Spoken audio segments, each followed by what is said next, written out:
작성해 드리겠습니다.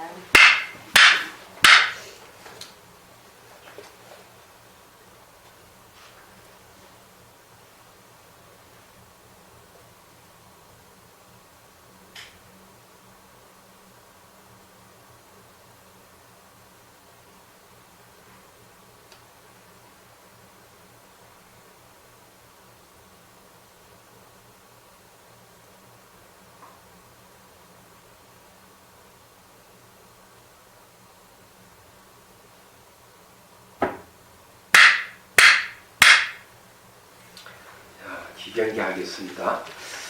생겨나니도 않고 소멸하죠.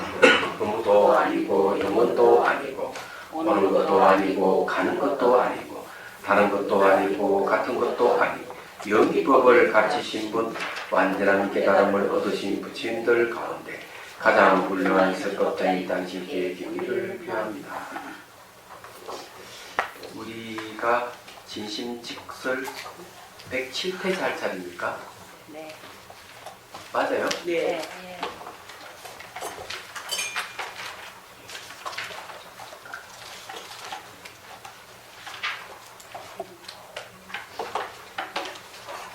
자, 우리가 이제 공부를 하는 게 진심 소재예요. 참 마음이 어느 곳이 있느냐 하는 문제를 이제 얘기를 합니다. 한번 읽어볼게요. 참 마음의 미묘한 작용을 느끼는 대로 드러나는 것이 마치 빈 골짜기의 메아리와 같다. 자, 여기 이제 느끼는 대로 이러는데 여기는 이 수감, 수현이네요. 느낌에 따라 나타났다. 느끼는 대로 드러나는 것이다. 그랬어요. 근데 왜 느낌을 이야기를 하느냐 하면은 이것도 이제 우리가 알 필요가 있는데 손바닥에 감각이 없으면 또 사물을 질 수가 없어요. 얘기하면 발에 감각이 없으면 일어서 걸을 수가 없고 엉덩이 감각이 없으면 앉을 수가 없어요. 그런 걸 여러분 알아야 돼요. 그래서 이 감각이 이제 여기 느끼는 대로 드러난다. 그래서 이 참 마음이라고 하는 것은 참 마음의 작용은 언제든지 현현돼서 나타나는 거죠. 이 감각을 통해서 나타나는 거죠. 나타나는데 빈 골짜기의 메아리와 같다. 이게 아주 멋있는 비유인데요. 빈 골짜기라고 얘기하는 것은 텅겨 있죠.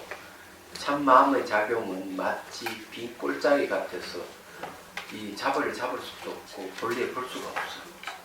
근데 어때요? 메아리가 쳐서 돌아오잖아요.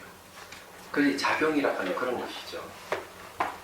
그럼 우리가 저기 하나 알아야 될 게 하나 있어요.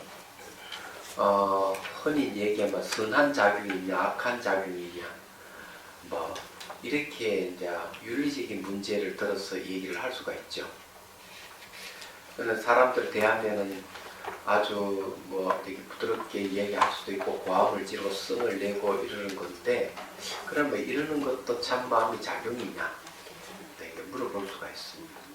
제가 이제 이 얘기를 하는 거는 혹시 참 마음의 작용이라는 게 저 멀리 어떤 뭐가 있는 것 같이 생각되는 분들이 있을까 싶어서 하는 얘기예요.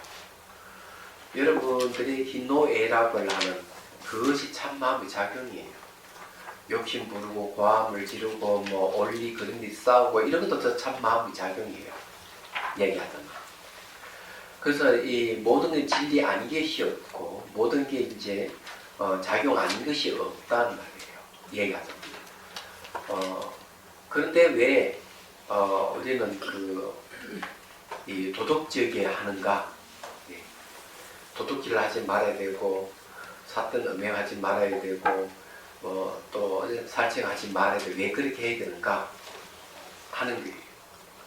모르면은 이제 참 마음의 작용이 이제 이상한 쪽으로 흘러가요. 이것을 이제 잘 이야기해 준 게 이제 대승기신론인데 대승기신론에서 하는 이야기 그 얘기예요. 문명이 진리에 영향을 주면은 더 망한 마음이 생기고 허망한 마음에 의해서 보고 듣고 모든 걸 한다는 거죠. 얘기하자면. 그럴 때 이 무명에 의해서 작용하는 게 아주 부도덕하고 비윤리적인 것이다. 이렇게 얘기를 합니다. 그래서 이제 온갖 나쁜 것을 저지르게 되고 자기가 잘못해도 잘못한 줄도 모르고 그런 일들이 우리가 비일비재하게 일어나는 거예요. 그런데 반면에 진여가 무명에 영향을 줘버리면은 이 허망한 마음 속에 진여의 작용이 진여의 훈습이라고 할까 영향력이 들어가게 되죠. 그러면은 이제 사람들이 이제 도덕지기 시작하는 거예요.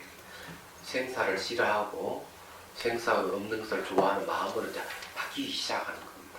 근데 여기에서 이제 말씀드리고 싶은 것은 진여가 문명의 영향을 받아서 엄한 짓을 하든 진여가 문명의 영향을 줘서 올바른 행위를 하든 사실 이 마음의 작용은 늘 실체가 없어요. 비어있어. 꼴짝이같이 비어있죠. 그러면서도 서로 이 대상과의 늘 관계 속에서 일어난단 말이에요. 얘기하자면. 근데 왜 우리는 잘못을 얘기하고 옳은 것을 왜 얘기를 하느냐 하면은 여기에는 인과 작용이 있어요. 내가 잘못하더라도 진리 작용이 있고 내가 잘하더라도 진리 작용인데 잘못하지 말아라 하는 건 그거는 괴로움이 따르기 때문에. 자, 그렇게 이제 얘기를 할 수가 있습니다. 그래서 그 다음 구절에 보면요. 그러므로 법등 스님께서는 옛날이나 지금이나 감응하여 하고 이런 적이 없어 분명히 눈앞에 있으니 한조가 구름이 해질녘 골짜기에 피어나고 하얀 하기가 한 홀로 먼 하늘가에서 내려온다라고 하였다.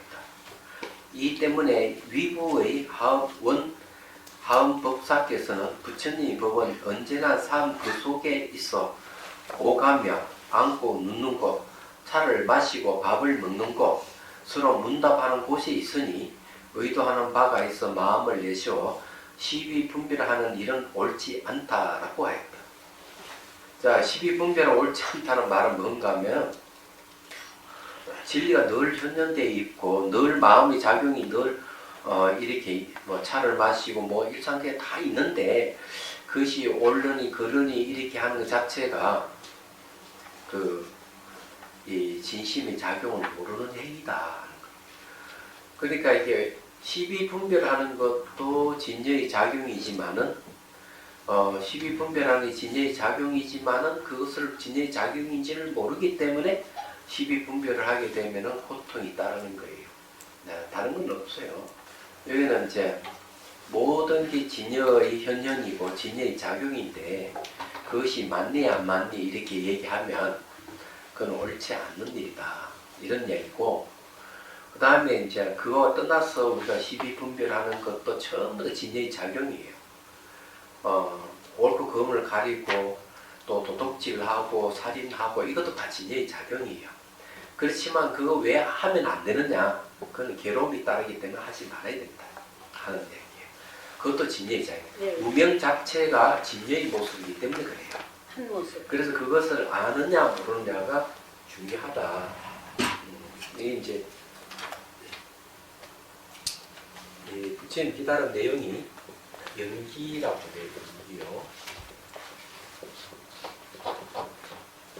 예, 자, 이 연기 다른 이름이 진여입니다. 진여. 여기는 네 가지 뜻이 있어요. 첫 번째는 무시이래라는 뜻이 있어요. 두 번째는 일체법 의지라고 되어 있습니다. 의지. 세 번째는 열반. 네 번째는 윤회. 이렇게 되어 있어요. 자, 연기라 하는 무시일이라 하는 것은 부처가 출현하거나 출현하지 않거나 이 연기는 상주한다 하고 초기경전에서 얘기를 합니다. 어떤 사람이 이렇게 물어요. 연기법 부처님 당신이 만들었습니까? 다른 사람이 만들었습니까? 하니까 내가 만든 것도 아니고 다른 사람이 만든 것도 아니고 열애가 출현하거나 출현하지 않거나 관계없이 상주한다. 그게 무시이래라는 것이죠. 두 번째는 일체법 의지라 하는 것은 모든 존재가 연기를 의지하고 있다. 다른 말로 모든 존재가 바로 연기하는 것이다. 그 다음에 세 번째는 열반이에요. 생사가 없는 열반의 다른 이름이 뭡니까? 진여죠. 다 같은 뜻이에요. 열반에 생사가 없는데 이 연기를 알면은 바로 열반이에요. 그래서 연기는 12연기를 갖다가 한밀 연기를 돌립니다. 무명이 소멸하, 행이 소멸하, 행이 소멸하, 시기 소멸하, 시기 소멸하는 유명지 소멸하고 내지 생로병사가 소멸합니다. 그 일반이에요. 한밀. 그런데 이제 우리가 윤회하는 것도 연기하는 거예요. 무명이 있으니 행이 있고 행이 있으니 식이 있고 식이 있으니까 명식이 유기 촉수 애치 유생 노사 놀고 병들이 있으니 다시 또 무명에서 돌고 도는 거. 그게 윤회가 있는. 그러니까 윤회도 하는 것도 연기고 열반도 연기하는 거고 일체법도 연기고 그 자체가 무시시대에 영원한 거예요. 근데 요 윤회라 하는 말이 있죠. 우리가 진여의 작용을 얘기하면 어때요? 이 진여의 작용은 무시시대이고 진여의 작용은 일체법이 모든 것이 진여의 작용에서 벗어나는 게 없고 열반도 진여의 작용이고 윤회도 진여의 작용. 그럼 여기에 윤회에서 12분별하는 거잖아요. 네? 12분별하고 부도덕함이 여기에 있는 거예요. 말하자면. 근데 이거 자체가 다 진여의 작용이에요. 그럼 어떤 차이가 있느냐 하는 거죠. 요거를 이 진여의 작용을 아느냐 모르냐. 알면은 열반이 모르면 윤회하는 거예요. 그 윤회 모르면서 윤회하는 것도 진여의 작용이에요. 그래서 이게 알미 참 중요한 거예요. 말하자면. 제가 이렇게 구구하게 얘기하는 것은 이 진여의 작용은 미묘한 작용을 너무 심오하게 생각하지 말아야 됩니다. 현재 여러분들 번뇌 망상을 일으키는 다 진여의 작용입니다. 진여 작용 아닌 게 없어요. 얘기하자면. 근데 왜 그러면은 도덕적인 것이 되느냐. 진여의 작용이 나타나니 잘 알다시피 보십시오. 연기는 인과의 뜻이 있잖아요. 인과의 뜻은 뭐예요? 바로 이 윤리적인 거죠. 말해서. 그 다음 상호 의존이라는 뜻이 있습니다. 자, 윤리적인 게 내가 원인을 지으면 반드시 결과가 온다. 그 진여의 작용도 그거 같은 거예요. 그런데 이런 사실을 모르면 내도 윤회하고 고통받는 거고 알면 늘 열반이 아닌 게 없는 거죠. 얘기하자면. 그렇기 때문에 우리가 현실적 기준을 봐가 괴로움을 가져다 주는 거는 전부 다 불보살의 연민심이 아닌 이상은 괴로움을 느끼는 건 전부 무명, 번뇌 때문에 괴로움이 있는 거예요. 지금 뭐 우리나라에 가장 괴로운 사람은 어떤 사람들일까? 네? 우리나라에 가장 지금 괴로워하는 사람들이 있죠. 그 이제 문학계는 이제 고시인이 있고, 그죠? 그렇잖아요. 연극계는 이감독이 있고, 또 누가 또 있다, 누가 또 있다 그래. 그런 줄줄이 막 터지잖아요, 지금. 미투 운동이 생기는 건데, 줄줄이 막 터지면서 지금 일어나면 얼마나 괴롭겠어요. 근데 그 사람들이 비윤리적인 행동을 했을 때는 우리나라가 이제 먹고 살기 바쁘고 한창 경제 활동하던 시대이기 때문에 그런 것이 사회적 분위기를 참 눈을 감아주고 했었죠. 먹고 살기 바빴어. 그렇지만은 당하는 입장에서는 스트레스 받는 일이고 그게 트라우마가 되고 그러는 거거든. 얘기하자면. 그래 지금 와가지고는 이제 국민이 의식 수준이 높아지고 이러니까 이게 터진 거야. 그런데 비윤리적인 것은 대개 보면 권력에 의해서 도덕성이 훼손됩니다. 얘기하자면 학자들이 이구 동성으로 얘기하는 것은 도덕성 훼손은 권력에 의해서 이루어진다. 그래서 이 비윤리적인 문제는 이 고위공직자 사이에 많이 일어나고 또 고위공직자가 아니더라도 권력을 가진 자, 그니 연극계에도 권력을 가진 자가 있고 문학계에도 있고 교육계에도 있고 다 있어요. 없는 데 없거든요. 그렇기 때문에 그런 문제가 이제 발생을 하는 거예요. 얘기하자면. 그래서 이제 그 가장 깨끗해야 될 검찰에서조차 그게 성추행, 성폭행이 있다 하는 것은 그게 권력의 중심지이기 때문에 그런 거예요. 얘기하자면. 다른 이유가 있는 게 아니에요. 아마 이제 이것이 바람이 슬슬 불어서 종교계로 올 가능성이 저는 있다고 생각합니다. 그러면은 이제 두려워야 할 자는 누구냐? 목사, 신부, 스님들이 두려워해야 돼. 얘기하자면. 신도들 들고 일어나가지고 이러면은 이제 핵폭탄이 터지는 것 같은 거지. 그래도 종교인구가 없는데 종교인구들 더 떨어지겠지. 그렇지만은 한편 더 깨끗해지겠지. 그 가톨릭이 교황이 왜 자기들이 사제들을 전부 다 200명씩 쫓아내버렸죠. 성추행 사건 때문에. 그걸 안 쫓아내면은 가톨릭계가 바로 설 수가 없는데. 그게 그 추문이 영화로도 나오고 그러잖아요. 얘기하자 외국인은. 그럴 정도인데 그렇더라도 제가 말씀드리고 싶은 것은 이 모르면은 전부 다 문명의 작용으로 보이지만 알면은 다 진리의 작용이에요. 그래서 이런 진리의 작용의 성격이 뭐냐면은 마치 텅 빈 꼴짜기 같이 만질 수도 없고 비어 있지만은 언제든지 대상의 반응이 나타나는 거예요. 얘기하자면.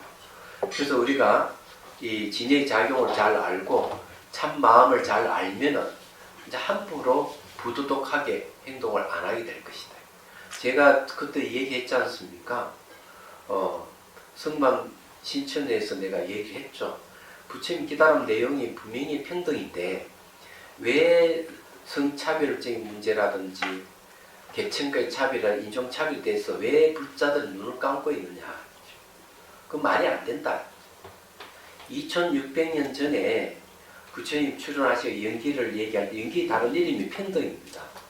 상호 의존하고 있다 하는 것은 평등이라는 뜻이에요. 그래서 주관이 평등하고 객관이 평등하고 중생이 평등하고 부처가 평등하고 해서 법계가 하나인 줄 안다. 이 깨달은 내용이잖아요. 여러분 잘 알다시피. 그러니까 2600년 전에 인도가 발칵 뒤집혔죠. 그건 불평등 사회였거든. 인도 사회 자체가. 카스트 제도가 있었어. 그런데 오늘날에 와서 왜 이런 이야기는 불자들이 전부 침묵을 지키고 있느냐는 거죠. 2600년 전에도 그랬는데 얘기하자면 제가 얘기했던 얘기 그런 얘기예요. 그럼 이 평등이 뭡니까? 진리의 작용이에요. 말하자면 알고 보면 진리의 작용인 줄 알면은 열반을 얻을 수 있지만 진리의 작용인 줄 모르면 윤회를 하게 되는데 윤회도 알고 보면 진리의 작용이에요. 그래서 이걸 아느냐 모르느냐의 차이가 있는 거예요. 그 여기서 타이자 가고 차 마시고 밥 먹고 서로 문답하 이 전부 진리의 작용이 돼. 어려운 게 하나도 아니다. 어려운 게 아닌데 이 마음이라 하는 걸 우리가 찾아서 한번 들여다봐야 되는데 그러지 못했대. 그래서 앞에서 이 참 마음을 깨치는 방법을 10가지나 얘기해요. 수행 방법 10가지를 제시를 해놨어요. 우리 이거 다 공부를 했어요. 그런 이런 10가지 수행 방법을 제시한 걸 들어보면 뭐 머리 아프고 이런 거 왜 해야 되느냐 이러는데 현실적으로 늘 괴로우니까 안 할 수가 없거든. 그런 사람들 안 하는 거예요. 어렵고 힘드니까. 10가지 방법을 딱 하면은 그 수행들을 하면은 정말 이 참 마음을 찾을 수 있고 두두물밀이 모든 것들 우리 생각하는 게 전부 다 진리의 작용이구나 이렇게 알 수가 있는데도 불구하고 자, 봅시다. 그러므로 묘한 바탕을 알면 참 마음이 모든 곳에 두루하여 온갖 미묘한 작용을 일으킬 수 있다. 그러면 이제 여러분들이 어렵게 생각하니까 다르게 설명하죠.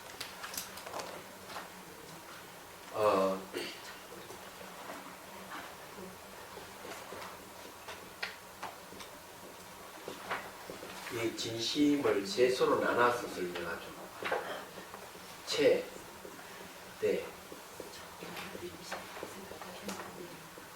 상, 대, 그다음 용, 대 이렇게 설명하죠.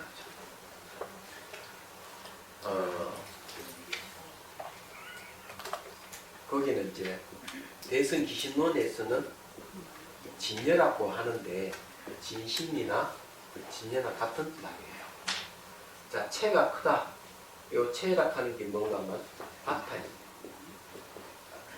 대락하는 거는 두루하지 않은 게 없다. 크다는. 그래서 여기 이제 금을 비유해서 한번 얘기해 보죠. 금의 특징은 색깔이 불변이 안 바뀌어요. 비유입니다. 그래 금은 색깔이 바뀌지 않아요. 누런 성품 그대로 가지고 있어. 그럼 상은 뭐냐면은 이 금덩어리를 금 세공업자에 갖다 주면 어때요? 목걸이, 팔찌, 뭐 금반지 이런 거 다 만들 수가 있어요. 쉽게 말해가지고 우리의 참 마음이라 하는 것은 가만히 텅 비어 있는 꼴짜기 같이 있지만은 얼마든지 대상을 만나면 모양을 나타낼 수 있다. 그걸 우리가 잠재적으로 갖고 있는 이게 이제 상대라 하는 것은 잠재적 금의 성품이에요. 잠재적 나 텅 비어 아무것도 없는 것 같은데 그래서 그렇지만 금 세공업자에 갖다 주면은 어때요? 팔찌도 만들고 금송아지도 만들어내고 그러죠. 그게 용대예요. 그래서 이게 요거는 잠재되어 있는 건데 이 금덩어리를 갖다가 이렇게 언제든지 변모할 수 있는 모양을 갖출 수 있는 잠재를 감고 있는데 이 금을 갖다가 세공업자에 갖다 주면은 뭐가 별 모양으로 다 나타나는 거예요. 얘기하자면. 그런데 공통되는 게 있죠. 뭐가 있습니까? 어떠한 모양을 바뀌더라도 금 색깔은 안 바뀌는 거야. 그 우리는 요걸 생각하지 말고 요걸 생각하면 돼요. 그래서 우리가 마음 쓰는 거 막 번뇌망상을 일으키든 또는 뭐 좋은 생각을 일으키든 어떤 생각을 일으키더라도 빈 꼴짜기의 메아리와 같아요. 이걸 기억을 하셔야 돼요. 자, 보십시오. 소리 들리죠? 소리 들리는데 이 소리 흔적을 남깁니까 안 남깁니까? 안 남기죠. 흔적을 안 남기는 빈 꼴짜기 같은 거예요. 이게 소리는 작용하는 거예요. 메아리와 같은 거예요. 그러면은 이 소리와 같이 여러분들 말하는 것도 똑같죠. 생각하는 것도 생각은 막 일어나는 메아리같이 일어나는데 생각은 흔적을 안 남겨요. 생각이 작용이잖아요. 욕설을 막 하는데 욕설을 하는 것도 소리는 있는데 뭡니까? 흔적을 안 남겨요.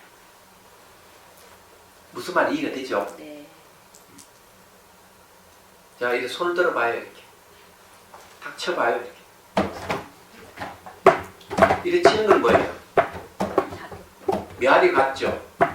그런데 아무리 쳐도 똑같은 치는 게 없고 이 아픔도 흔적을 안 남기죠.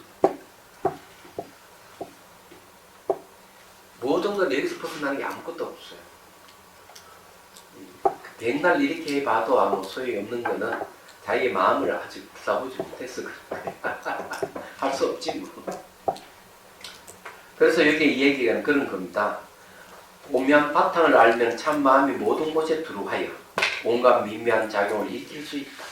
다만 인연이 있고 없음이 일정하지 않으므로 인연이 나오죠.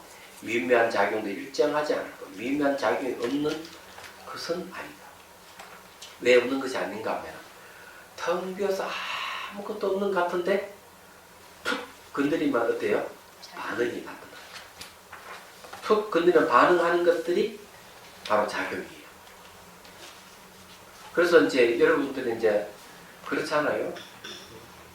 아주 얌전하고 참하다 했는데 가서 뭔 소리 한마디 했는데 그냥 화가 확 나면서 그냥 눈을 부라리는 사람이 있어요.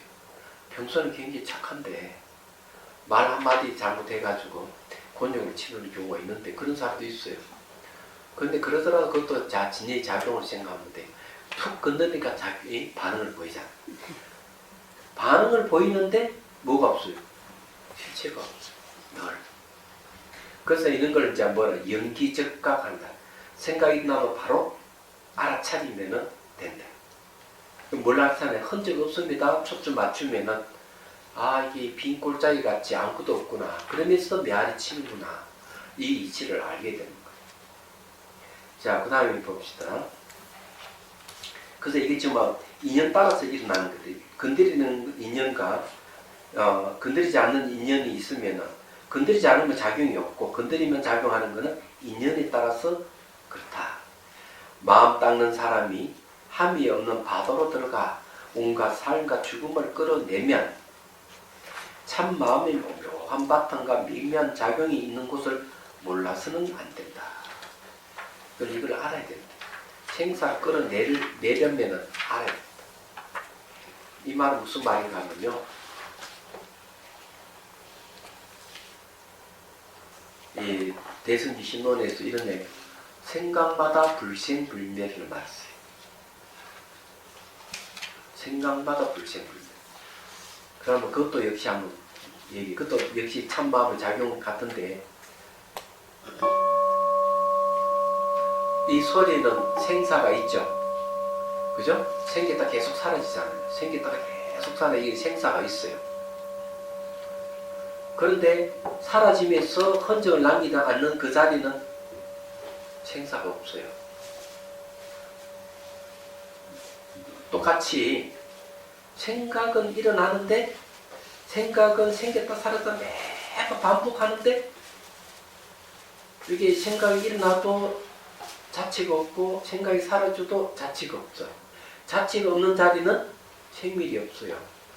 그래서 생각이 생멸이 없다. 그래서 우리 참 마음의 작용이라 하는 것은 내가 막 화를 내고 막 불같이 막 화가 나가지고 펄쩍펄쩍 뛰도 그 감정이 생겼다 사라졌다 하는 건데 바탕은 늘 생사가 없어. 무슨 말 이해가 됩니까? 네.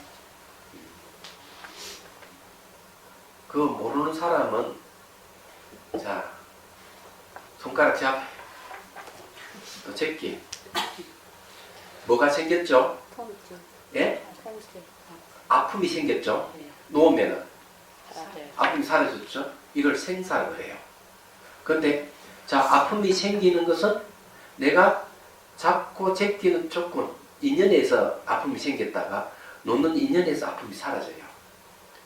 그럼 바탕은 그러면은 생기고 사라진 게 있습니까 없습니까? 없어요. 지금 아무것도 하지 않으니까 없어버렸잖아요. 왜 없어지면 실체가 없기 때문에 그 바탕은 늘 비어 있는 거예요. 이 아픔조차도 그 모습은 생사가 있는데 바탕은 생사가 없어. 생각도 이 화가 올라오는 것은 생사인데 화의 바탕은 늘 비어 있어. 실체가 없어. 그것도 이해 안 돼요. 그래서 이제 이해가 안 되면 집에 가서 접시를 깨뜨리는 수밖에 없어요. 네. 그것도 좀 고가의 접시 던지면 막 마음이 아프죠. 마음이 아픈 건 생사예요. 그런데 아프면 생사인데 그걸 잘 살펴보면은 아픔이 흔적이 없어요. 늘 아픔은 있는데 아픔이 일정하지 않고 계속 바뀌어가면서 흔적을 안 남겨요. 그래서 생사가 없다는 거예요. 이 접시를 깨뜨려 보면 그 접시가 아까운 사람은 손가락에다 제끼면서 확인을 하시고 또 확인하고 싶을 때는 남이 나를 막 욕을 할 때 내 감정 올라온 걸 대상으로 확인하시고 이게 공부예요. 예, 그렇게 하시면 돼요. 자, 그 다음에 제 10장으로 넘어봅니다. 이렇게 얘기해도 모르면은 할 수 없는 거예요.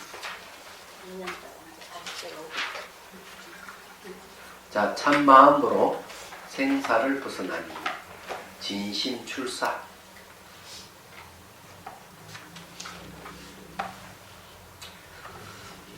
자, 참 마음은 생사가 없어요.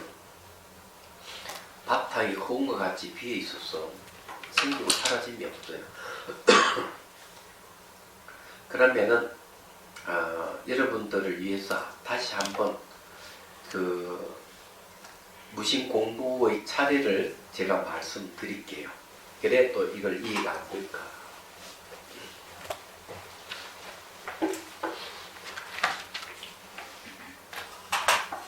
이 부처님 가르침의 신수 신법이라고 하는 게 있어요.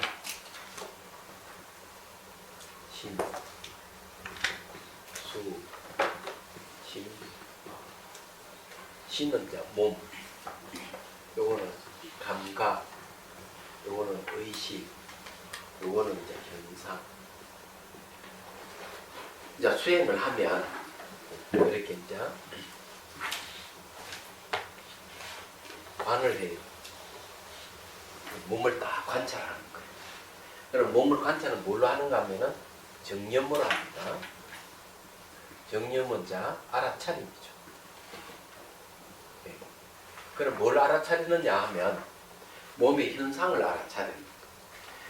예를 들어 호흡이 들어갔다 나갔다는 알아차린다든지 뭐 배가 들어갔다 나갔다는 알아차리를 할 수도 있는 거고, 또는 이 감수 물을 부어주면 이 접촉에서 반응하는 감각을 현상을 알아차리기도 하고 여러 가지 현상을 알아차릴 수가 있어요.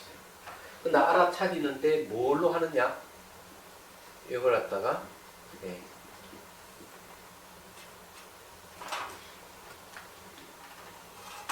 택법이라는 말을 씁니다.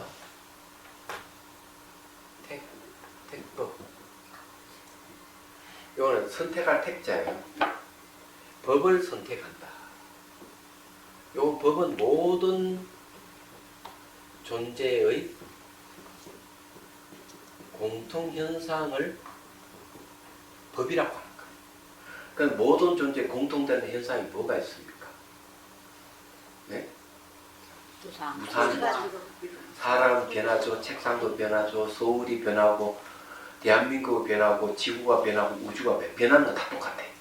그러면은 내가 물을 부어주거나 이렇게 하면서 몸에서 이 반응을 보이는 거 다 보면 뭘 봐야 되는가 하면 무상을 봐야 되는 거예요. 무상. 이 법이라 하는 건 이때는 무상이에요. 무상을 알게 되면은 괴로움이 무엇인지를 알게 되고, 괴로움이 무엇인지 알게 되면은 자아 없는 무아를 알게 돼요. 그래서 무상은 변화를 얘기하죠. 그래서 다 이 변화를 지켜보는 거예요. 우리는 대개 보면은 택법을 하지 않아요. 우리 이 사물을 보면은 모양과 색깔로 보잖아요. 모양과 색깔 보는 건 법을 보는 게 아니에요. 모양, 색깔은 이거 다르고 이거 다 달라요. 다들 공통되는 게 아니에요. 그런데 이 찻잔과 책이라든지 사람 다 공통되는 게 있는 게 변화입니다. 그래서 이걸 갖다 던지면 깨지잖아요. 사람도 부딪히면 깨지듯이. 그러니 이건 공통되는, 모양과 색깔 관계에서 공통되는 것이 법이라는 거예요. 그런데 우리가 이 사물의 모양과 색깔을 보면 가치를 부여하게 되죠. 가치를 부여하게 되면은 가치가 크면은 가지고 싶은 욕심이 생기고 뭔가 좀 분노가 일어나는 거예요. 그런데 법을 보면 어야 되는 거예요. 이거는 흙에다가 물을 넣어서 반죽을 해서 모양을 만들고 건드려 말리고 유약을 치러 불을 구워내서 이렇게 나왔다. 이거는 독립된 게 아니고 상호 오존 관계를 갖고 있고 시간적 배순간 변하는 거구나. 이렇게 알면은 여기에는 어떤 가치를 부여해가지고 탐욕과 분노를 일으킬 것이 없어요. 변하다고 알기 때문에. 이렇게 보는 것을 법을 본다. 법을 선택한다는 거죠. 그래서 택법 이게 정념에서 택법을 한다는 그런 뜻이에요. 그래서 그러면 이 몸이 어떤 상태가 됐나? 몸을 계속 일어나고 사라지면 보다 보면 몸 형태가 점점 없어지고 몸이 사라져요. 그래서 이제 이 첫 번째가 이제 몸 소멸이 몸이 소멸해버리면 그 다음에 감각이 있어요. 그럼 엉덩이 감각, 바다에 닿는 감각을 이제 관찰하는 거예요.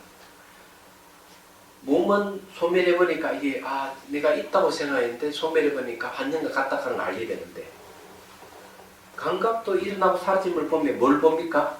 일어나고 사라짐을 보면 변화를 보는 거죠. 일어나 생겼다 사라졌다 생겼다 사라졌다 이걸 보는 거예요. 감각이.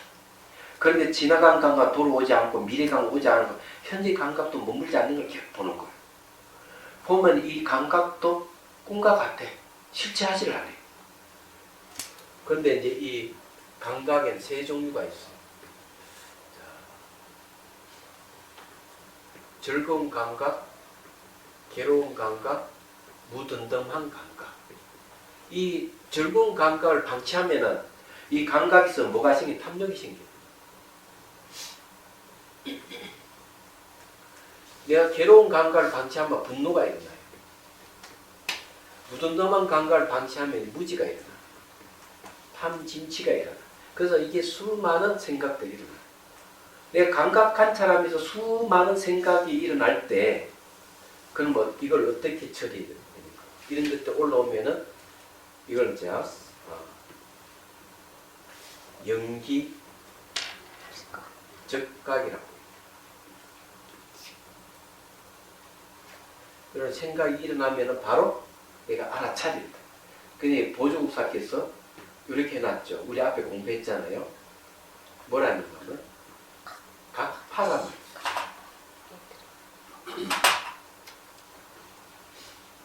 각파. 딱 부순다는 거죠. 알아차려서 제거한다는 거죠. 생각이 일어나면은 딱 내가 알아차리면은 생각이 사라져요. 이런 탐욕도 사라져요. 분노도 다 사라져요. 계속. 그렇게 하면 그 다음에 어떤 현상이 생기느냐. 이 마음 상태가 빈 꼴짜기 같이 텅 빈 항아리 같이 비어있는 병과 같은 마음 상태가 다 오는 거예요. 그래서 텅 빈 보면 아무것도 없어요. 빈 꼴짜기가 다 아무것도 없어요. 계속 지속적으로 그 상태를 익혀가면 1시간이든 비니까 아무것도 없고 2시간이든 비니까 아무것도 없고 그러다가 보면은 뭘 알게 되는가 하면은 그때는 감정도 없고 생각도 올라오는 게 아무것도 없는데 다 이렇게 비춰보는 마음만 있어요. 근데 내가 지켜보고 있는 마음 그것이 찰나처럼 착 변하는 거야. 차를 변하는데 계속 변하는데 없어지는데 마음은 계속 있어. 존속하는 거. 이걸 불연속의 연속이라. 이때쯤 되면 이게 죽지 않는구나. 첫 번째 죽지 않는다는 거. 죽음 내 공포 그때 사라져. 두 번째는 이 마음을 갖다 내 자아라고 이름을 붙였구나. 그래서 이제 보면 그 마음을 지켜보면은 마음은 조작하는 게 없구나. 이때가 내도록 뭐 감정, 생각 이런 거에 기입되어 있는 그런 게 전혀 없는 거. 그걸 본래심이라고 해요. 조작. 본래 면목이라고 그러고. 그걸 청정, 심청정, 심강명 이런 말을 쓰는 거예요. 그게 본성을 보게 되는 거예요. 여기서. 그리고 이 현상을 뭔가 하면은 마음의 작용인데 뭐 5개와 같은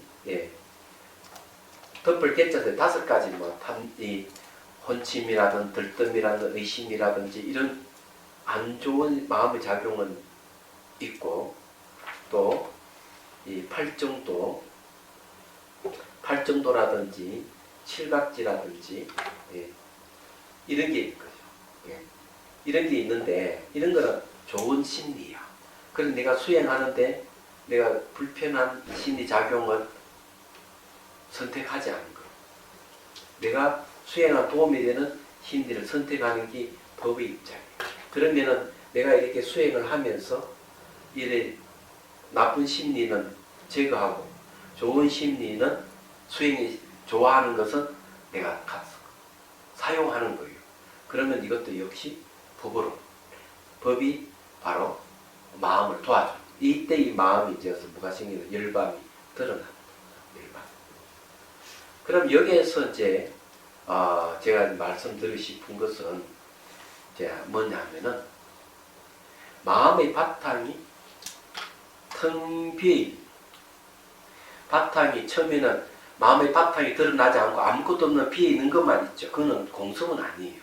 그러다가 이제 그때 비로소 지켜보는 마음이 소멸하면서 불견소 연속을 보이고 그 마음을 보니까 마음 바탕이 비어 있다. 이렇게 얘기합니다. 그것을 이제 진심체라고 체상용할 체. 네. 그게 크다고 하는 것은 무한이에요. 한계가 없어요. 그 마음. 그 다음에 이제 그렇게 딱 알고 나면 이제 행동하는 말하고 행동하는 모든 것이 참 마음의 작용으로 나타납니다. 사람을 만나고 음식을 먹고 하더라도 그러면 어때요? 텅 비어 있는 채가 바뀌지 않죠. 금덩이가 색깔같이. 근데 작용하는 것도 매 순간 작용하는 바탕은 늘 비어 있는 거야. 이제 이해됩니까? 네. 그래서 이제 막 욕을 하든 분노가 일어나든 뭘 하든지 살펴보면은 그 작용이 바탕이 늘 비어 있는 거예요. 빈 골짜기가 그러면서 작용이 일어나. 그걸 앞에서 우리가 얘기를 한 거예요. 그래서 바탕은 생사가 없다. 본래제이기 때문에. 그럼 본래 면목에 대해서 딱 한마디 더 하죠. 어느 스님이 수행 열심히 했는데 못 깨달았어. 길을 가다가 두 사람이 막 싸우다가 이 스님 지나가다가 싸움을 지나가다 탁 보게 된 거예요. 두 사람 싸우다가 어느 순간 악수를 탁 청하면서 아유 자네 볼 면목이 없네. 이 마디에고만 지나가던 스님이 탁 깨달았어. 볼 면목이 없다. 그게 본래 면목이야. 내 안에 들다 보니까 정말 비어있구나 이게. 전혀 실체가 없구나. 그러면서 대상과 딱 만나면 작용이 딱 일어난다. 종소리 같이. 그런 걸 이제 알게 된 거죠. 자 그러면은 무심 공부하고 또 수행 좀 하고 공부하도록 하겠습니다.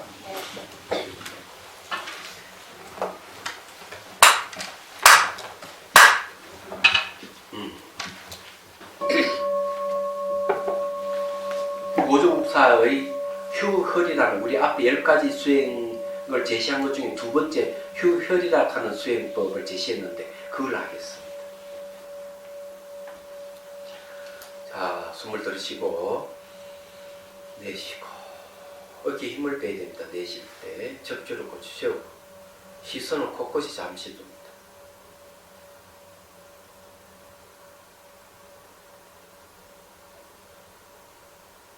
자, 눈을 감습니다. 우선 온몸에 기혈의 소통을 시켜봅니다. 그래야만이 잡생각이 점점점 줄어들어요. 자, 방법은 자 의식을 발가락, 손가락, 정수리에 동시에 두십시오. 세 군데. 그리고 머리부터 발끝까지 이렇게 거울로 비춰봅니다. 잘 안 되시는 분은 그냥 손가락, 발가락, 머리끝도 동시에 두려고 노력만 하십시오. 그러면 집중력이 생겨요. 그리고 쭉 그냥 지켜봅니다.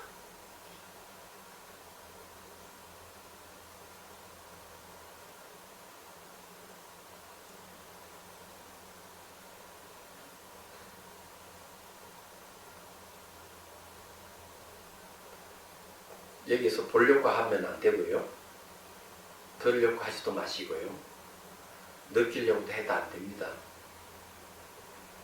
뭘 하고자 하는 마음이 있으면 스위치를 꺼버리세요. 단지 의식을 발가락, 손가락, 머리 끝에만 두고 머리에서 발끝까지 비춰보는 것 같이 그걸로 그렇게 가만히 있으십시오. 뭐 올라오더라도 내버려 두시고 타치하지 마시고.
제가 이제 여러분들에게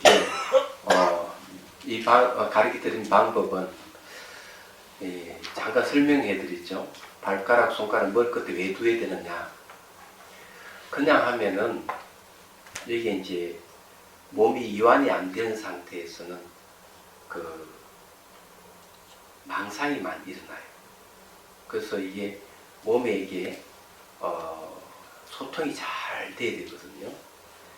그래서 손가락, 발가락, 머리끝에 두면 마음이 있는 곳에는 항상 기운의 흐름이 있어요.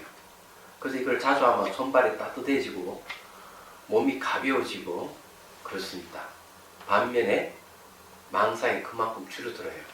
이것도 이제 마음을 쉬는 방법이고, 그렇게 이제 계속 하다 보면은 중요한 거는 뭐냐면은 현상들이 일어나요. 그렇게 하면은 현상이 일어날 때 보려고 하지 말아요. 뭐가 소리 들으려고 하지도 말아요. 느낌이 있든 느끼려고 하지 말아요. 그럼 어떻게 해야 되느냐? 그냥 뭐가 보이면은 그냥 그걸 가지고 비치고 보면서 그냥 볼 뿐이에요. 하려고 하는 마음을 하지 말아야 됩니다. 소리가 들리더라도 들으려고 하지 말아요. 그건 들리면 들린 대로 내버려 두고 손끝, 머리끝에 그냥 집중하고 있어요. 느낌이 있더라도 굳이 느끼려고 할 필요가 없다. 느낌이 있으면 있는 대로 내버려 두셔야 돼요. 이거는 하려고 하는 마음의 멈추는 방법, 이거 스위치를 끈다고 그러는 거예요. 세 군데만 의식을 집중하고 가만히 다 스위치를 꺼버리는 거예요. 근데 이걸 이제 익숙해지면은 내가 손끝, 발끝, 머리끝에 안 두더라도 괜찮아요. 익숙해지면 머리, 발끝까지 탁 앉으면 그냥 하늘로 싹 다 들어와요. 그냥 눈을 감고 해도 다 보여요. 그러면 이거는 이제 심안이 열린 거예요. 그러면서 이제 스위치를 끄고 있는 거죠. 쉬는 겁니다. 이거는 이제 반연을 쉰다는 거죠. 반응하는 마음을 쉰다. 이 반응하는 마음을 쉬고 이제는 막 감정, 생각 올라오면 연기적까지 바로 탁 알아차리면 바로 착착 없어지고 그럴 거예요. 그러면 여기 무심 공부로 가는 겁니다. 여기 보죽사께서 하신 방법이에요. 요 제시한 방법이. 그럼 이렇게 하면 뭐가 좋냐? 좋은 게 있어요. 우선 누가 나를 스트레스 주면 마음 스위치를 꺼버립니다. 내가 반응을 화가 올라오는 이러면 반응하는 감정이 있잖아요. 그러면 막 같이 화를 내려고 하는 마음이 있으면 그 마음을 딱 멈출 수가 있는 거예요. 이 훈련이 가능하면. 그렇기 때문에 싸움이 안 일어나죠. 얘기하자면 그런 거죠. 그래서 스트레스를 받지 않는데 내 마음의 수치를 언제든지 꺼버릴 수가 있으니까. 그래 마음은 아주 편안하게 가질 수가 있어요. 그래서 상대가 욕설이 끝날 때쯤 해서 한마디 탁 던져줄 수가 있어요. 같이 싸우는 게 아니고. 이 부처님도 그 방법을 썼어요. 상대가 막 욕을 하면 아무 소리 가만히 있다가 상대 욕설이 끝나고 난 뒤에 한마디 했죠. 당신이 누가 손님이 찾아오면 어떻게 하느냐? 음식을 대접한다. 그럼 손님이 음식을 안 먹으면 그 음식을 누가 먹느냐? 주인이 제가 먹지요. 마찬가지로 당신 나한테 욕을 했지만 내가 그 욕을 안 먹으면 그 욕은 들어가죠. 당신에게 돌아가지 않는다고. 이 초기경에 나오는 얘기예요. 그렇기 때문에 이런 무심 공부를 하게 되면은 이제 일어나는 게 몸이 이제 이렇게 없어지고, 그 다음 감각 관찰하고, 그러면 이제 이렇게 돼가는 거예요. 이 방법들을 하면 이제 아주 쉬운 방법이에요. 단지 성질급한 사람이 조금 문제가 될 거예요. 성질급해서 뭐 좀 이쑤시고 이럴 건데, 그래서 하면 참을만 해요. 근데 익숙해지면 누구나 할 수 있어요. 이해가 되시죠? 그러면은 이제 제가 여기서 이야기하는 보죽박사께서 하신 말씀의 참마음의 작용이 뭐고 참마음이 뭔지 이제 이해가 온단 말이에요. 얘기하자면. 자, 그래서 그 다음에 참마음으로 생사를 벗어나니, 일찍이 견성한 사람은 생사에서 벗어났다는 말을 들었지만 예전 조사 스님은 모두 견성한 사람인데도, 그러니까 성품을 본 사람인데도 다들 생사가 있었고, 오늘날 세간에서 도를 닦는 사람들도 생사 일이 있음을 보는데 어떻게 생사를 벗어났다 말씀하실 수 있습니까? 그렇죠? 아니 도인들도 생로병사 하지 않는다 이거죠. 맞아요, 틀려요? 맞잖아요. 큰 스님들 다 돌아가셨고 이때까지. 그리고 지금 얘기하는 그 질문하는 사람 이 얘기하는 거예요. 그러면 이 몸뚱 안에 있는 생사가 있는 건 맞아. 그런데 그 생사도 잘 보면은 이 육체적인 현상도 생기도 생기는 자치가 없고 사라져 사라질 자치가 없어요. 우리 겉모습은 생로병사하지만 그 물질적 현상도 잘 보면은 바탕이 비어 있어서 생로병사가 없어요, 사실은요. 근데 우리는 일반적으로는 그렇게 세세히 관찰을 하지 않잖아요. 그래서 다 생로병사가 있다고 보는 거죠. 그 다음에 마음도 보면은 마음이 막 그냥 죽글씨 일어났다 사라져 생사가 있는 것 같은데 그 마음도 잘 살펴보면 일어나도 일어나는 곳이 없고 사라지는 곳이 없고 자체가 없어요. 그 자체 바탕은 생사가 없는 거예요. 그래서 삼주 승찬 스님이 거사로 있을 때 이조 해가 스님한테 얘기하잖아요. 제가 전생에 무슨 죄를 지었는지 제가 이 문득병이 걸려가지고 이렇게 고통스럽습니다. 죄를 좀 사해 주십시오. 이러잖아요. 그 해가 스님 그럼 죄를 가져오너라. 그래 아무리 죄를 찾아봐도 찾을 수가 없는 거예요. 제 죄를 아무리 찾아도 제가 드릴 수가 없습니다. 이러니까 그래 너의 죄를 사했느니라. 이 말은 뭔가 하면은 그 병이 걸린 그 자체를 찾아도 사실 바탕이 없는 거예요. 그래서 우리 마음의 본바탕은 죄가 없다. 생로병사가 없고. 이 도리가 얼마나 대단한 겁니까? 네? 지금 한참 고통받고 있는 성추행을 고통받고 있는 사람에게 지금 일러줘야 될 거예요. 당신이 괴롭죠. 괴로움 잘 간채로 생사가 없다고 속에. 그래 당신은 잘못해서 참회만 하면 된다. 왜? 몸 바탕이 마음의 바탕에는 원래 죄가 없기 때문에. 그래서 당신은 죄를 지었지 않느냐. 그럼 그 죄도 바탕에 죄가 없기 때문에 참회하면 없어지는 것이다. 이렇게 일러줄 수가 있는데 그 사람들은 제가 이런 이야기를 해도 너무 괴로워서 아마 악이 안 들어올 겁니다. 자, 우리 이거 봅시다. 보조국사들이 어떻게 얘기하는지. 답한다. 생사가 본래 없는 것인데 나오죠. 삶과 죽음이 본래 없는 것인데 있다고 잘못 생각하니 눈병이 나서 홍의 꽃을 보는 사람과 같다. 눈병이 없는 어떤 사람이 호공의 꽃이 없는 것이라고 말해도 그 환자는 믿지 않는다. 그렇죠. 눈병 든 사람 호공에 보면 호공의 꽃이 폈다 졌다 반복하는 거예요. 그 눈병이 없는 사람은 아무리 봐도 호공의 꽃이 없는 거죠. 이 이야기는 원각경이 나오는 거예요. 원각을 중심으로 해서 삼남마서 모든 게 원각이 나왔다가 모든 게 다시 원각으로 돌아가죠. 그래서 이 나온 거는 생이고 들어가는 건 사예요. 생사가 있지만 생사 그 중심에는 원각이 이 원각은 뭐라고 얘기하는가 이렇게 얘기합니다. 호공이 꽃이 피고 지고 하더라도 호공은 바뀌지 않듯이 이 원각은 바뀌지 않아요. 왜? 생사가 없기 때문에. 그하고 똑같은 얘기예요. 예. 그래서 눈에 병이 없어 호공의 꽃이 저절로 사라져야 비로소 호공의 꽃이 없음을 믿는다. 이 눈병 난 사람 호공의 꽃이 사라지면 없다 이러지. 애초 처음부터 호공의 꽃이 없는 줄은 모르는 거예요. 눈병 난 사람. 마찬가지 우리들은 어때요? 그거 마찬가지예요. 우리는 다 눈병 걸린 사람이에요. 그래가지고 눈병 걸려 있기 때문에 뭘 보면 그 잘못해서 잘못한 줄 모르고 그러는 거야. 눈병 걸려가 전부 다. 우리 그렇게 살잖아요. 네. 매 순간. 그래 살다가 이제 죽을 때쯤 돼가지고 다 그냥 두려워가지고 죽음에 두려워서 어찌할 바를 모르고 그 호스피스 하시는 분 얘기 들어보면 그런 거예요. 호스피스 하시는 분들 얘기가 뭐 죽으면서 가족을 생각하고 뭐 그런 거 없대요. 가족이고 친척이고 배우자고 다 없대요. 죽으면 죽음에 공포에 찌들었다는 거죠. 얘기하죠. 그럴 때 중요한 건 뭔가 하면 위로를 해주면서 생사가 없는 도리를 얘기해줘야 돼요. 제가 이것도 옛날에 한 얘기인데 중앙병원에서 의사님이 날 좀 보자 해가지고 갔더니 한 달에 와 있더라고. 뭐냐 입니까? 암이래요. 그냥 한 달에 오면 오래 못 산다고 그러더라고. 그래서 내가 얘기를 했어요. 의사님한테.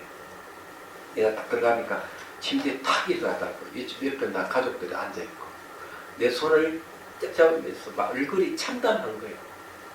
70세도 안 된 분인데 60, 50밖에 안 되는. 그래서 제가 그 얘기했어요. 그 사님 제가 공부를 해보니까 숨도 쉬지 않고 땀도 흘리지 않는 놈이 있습니다. 그는 무식투명한데 이 놈은 경비에 있어서 죽지도 않습니다. 그 사님한테도 있습니다. 그게. 이랬더니만 얼굴이 싹 피죠. 죽음에 대한 공포가 사라져. 자기한테 거기 죽지 않은 놈이 있다 하니까. 실제 이제 수행하면 의식이 깨어나면 의식엔 과거도 가지 않고 미래를 가지 않고 현재 순간 넓게 있는 상태가 되면 여기에 제가 메시지 들었잖아요. 네. 어제는 지나갈 수 없고 내일은 오지 않을 수 없다. 현재 순간만 있다. 그런 상태가 되면 육체가 이렇게 소멸해 가더라도 지수 앞에 무너져 가더라도 의께 있는 의식이 바뀌지 않아요. 숨도 쉬지 않고 땀도 흘리지 않고 호흡이 끊지고 난 다음에 의식이 넓게 있으면 확실하게 내가 죽지 않는구나 알 수가 있어요. 그때 형상은 마치 무엇 같은가 하면 꿈속에서 꿈속에 있는 사람 같이 왔다 갔다 하는 거죠. 그렇다. 이렇게 얘기합니다. 논서에는. 그는 어쨌든요. 이 공부를 하면은 여러분 생사 없는 도리를 알게 되고 그 도리를 알게 되면 막 요걸 바가지 먹어도 그냥 심껏 미소 짓고 말할 거예요. 생사 없는 도리를 알았으니 다른 건 다 별거 없는 거. 세상에 가장 최고의 큰 일이 뭡니까?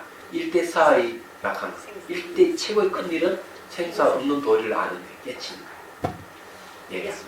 예. 그러면 뭐 세상 뭐 천지가 뒤집어지고 이러더라도 지구가 이 불이 타서 없어지더라도 그건 마음은 죽지 않으니까 걱정 하나도 없는 거예요. 얘기하자면. 평창 올림픽 끝나도 예. 편안하겠어요 이제. 아이 그런. 네.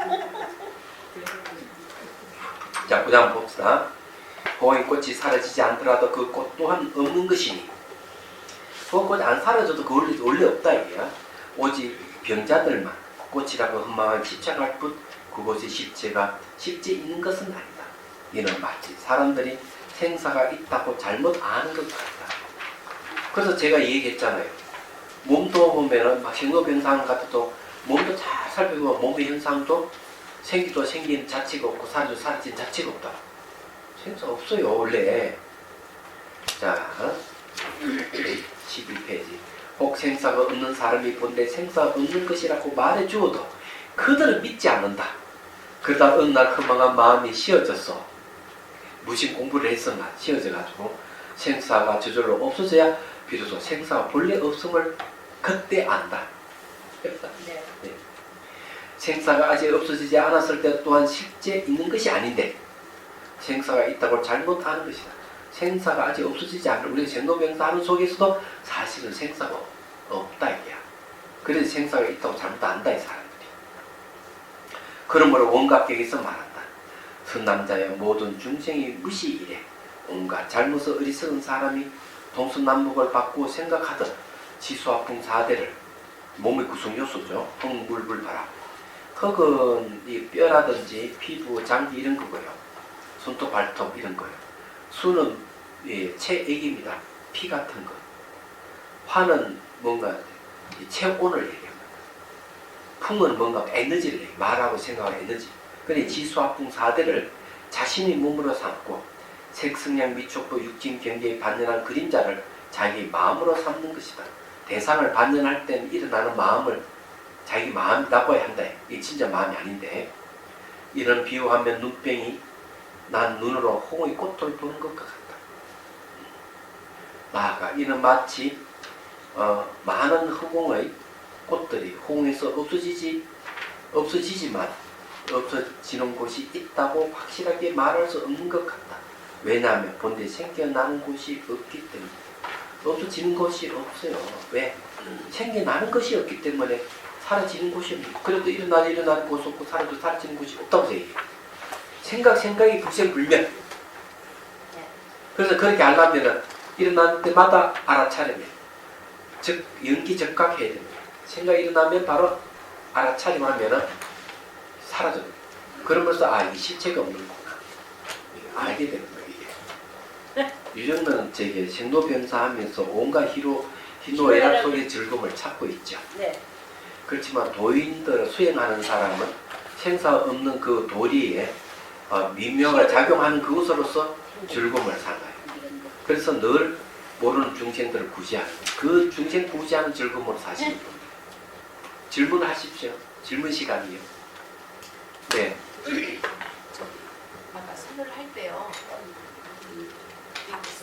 저 손하고 발가락하고 머리 끝에. 부리하고 이제 이게 세 가지를 준비를 하라고 그러셨는데 제가 하다 보니까 머리에 갔다가 또 발로 갔다 손으로 갔다 이렇게 자꾸 예, 그렇죠. 그렇게, 예. 처음에는 그렇게 자꾸 하다가 어느 순간 손가락, 발가락, 머리가 동시에 둘 수가 있어요.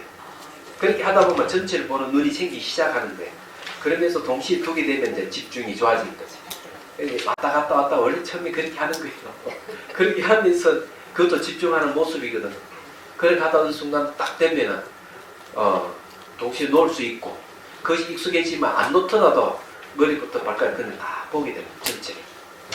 그러면서 이제 그 속에서 가까이 감각이나 생각들이 일어나면 이제 연기적각해서 없애는 겁니다. 그러면 이제 무심을 가는 거예요. 그런 하나의 두라고 하는 거는 이 의식이 있는 곳에는 기운의 흐름이 있어요. 그래서 손발이 찬 사람은 손가락 발가락에 두고 앉아 있으면 저절로 기운의 흐름이 손가락 발가락 가면서 맥힌 기회를 다 열어주거든. 그래서 손발이 따뜻해집니다. 그리고 이제 머리 두면 머리 쪽 어지러운 증세도 없어지고, 그래서 온몸에 이렇게 기혈이 잘 이렇게 흐름이 생기면서 몸이 가벼워지죠. 가벼워질 때 이제 이 번뇌 힘이 약해지는 겁니다. 그럼 수행하는 데서 집중이 훨씬 더 높아지는 거예요. 얘기하다. 그래서 이 방법을 사실은 극기명상할 때 쓰는 방법이에요. 요번에 이제 무스탕 갈 때 극기명상할 때 쓸 내용입니다. 얘기하자면 미리 여러분은 이거는 자경선이거든요. 앉아서 하는 거예요. 행경선 할 때도 걸어갈 때도 그렇게 이제 하도록 하거든요. 고산지대 한 3,000m 이상 되는 곳에는 걷기가 힘들고 호흡하기 힘들어요. 근데 이 발가락, 손가락 머리 끝에 두고 그렇게 되면 몸에 기운이 잘 흐름이 생겨서 우선 호흡 곤란 증세가 없어지고 몸이 무겁던 게 매우 가벼워져서 걸어가기가 되게 쉬워집니다. 그래서 이거는 이제 자비경선에서 하는 방법을 여러분 다 알게 드린 거예요. 사실 저는요, 그 아까 시작할 때 분명히 그 뭐랄까 이미지는 없는데 마음인지 뭔지 모르게 아무것도 없는데 이렇게 심장 뛰는 것만 이렇게 천천히 뛰더니 나중에 이게 막 빨라지니까 순간적으로 이렇게 딱 경직되더라고요. 제가 그러는 순간에 이게 빨리 뛰는 게 싹 사라져 버리더라고요. 심장이 막 이리 뛰더라도 그냥 지켜보기만 하지. 심장은 아닌 것 같아요. 근데 이게 뭔가가 이렇게 그 하얀 우주 같은 게 커졌다 작아졌다 나중에 네. 그런 게 이제 그런 것이 몸에서 일어나면 바람의 요소예요. 네. 에너지, 에너지 운동이 그런 식으로 나타나요. 그냥 눈에 보이는 게 눈에 보인다 그러면 그 영상이에요. 영상이 예. 아무것도 없는 영상이. 예, 그럼요. 영상이기 때문에 내버려두면 지가 없어져. 그래서 생기면 반드시 사라진다는 거예요. 그래서 그런 것에 대해서 보려고 하지 말라는 그냥 보고 느끼려고 하지 말 그냥 느낌이 있으면 내버려두라. 그냥 그걸 비춰보고 가만히 지켜보고 해요. 거기에 공부에 무심 공부를 들어가. 근데 거기에 대해서 더 보려고 그러고 더 느끼려고 이러면은 이제 마음의 움직임이 생기는. 마음의 움직임은 전부 가라마예요. 그래서 이게 움직임을 스위치를 꺼버리는 게 중요한 거예요. 그게 휴식이에요. 쉬는 것이고. 자, 해양기 합시다. 중생들을 구하려는 마음으로 깨달은 이 중수를 이룰 때까지 부처님과 법과 선거에 항상 기이합니다.